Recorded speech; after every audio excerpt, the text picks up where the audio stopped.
میں گیا نا تو وہ صف جب ختم ہوئی نا اس بابے کے پاس پہنچے تو وہ تیسری میں چلا گیا، تیسری میں چلا گیا. اور اب ہلاکو کے لیے بڑی عجیب یہ ایک تماشا بن گیا کہ اس بے وقوف کو دیکھو، اس کو میری تلوار سے کون بچا سکتا ہے؟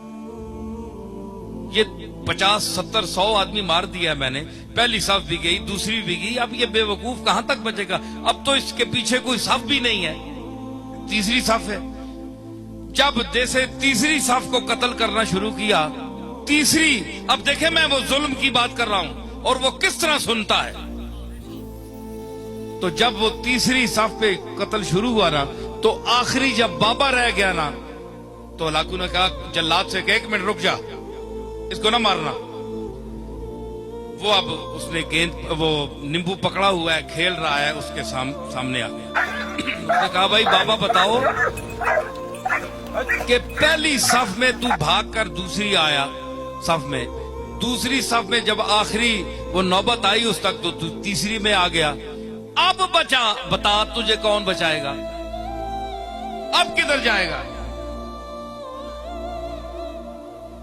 بابے نے آسمان کی طرف دیکھا، ہے جی یہ آہ ہے، خاموش آہ.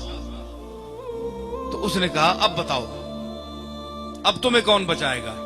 وہ خاموش فریاد جب آسمان کی طرف دیکھا تو اس نے کہا میں نے تو پہلی صف کو اس لیے چھوڑا کہ شاید میں دوسری میں بچ جاؤں، دوسری کو اس لیے چھوڑا تاکہ تیسری میں بچ جاؤں.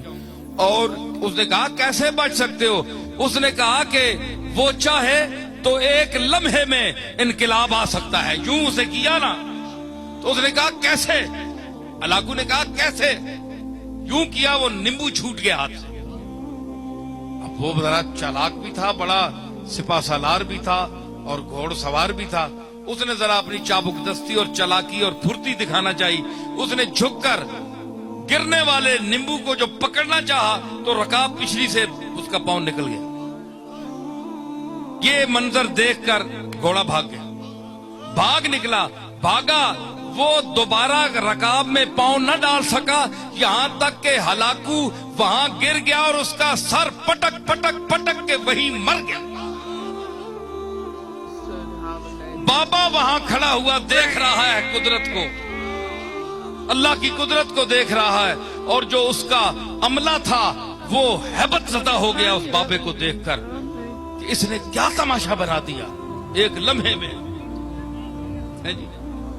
تو اس نے کہا کہ مظلوم کی آہ سے ڈر، کیونکہ جب وہ آہ کرتا ہے تو اجابت، قبولیت دور سے اس کا استقبال کرنے آتی ہے.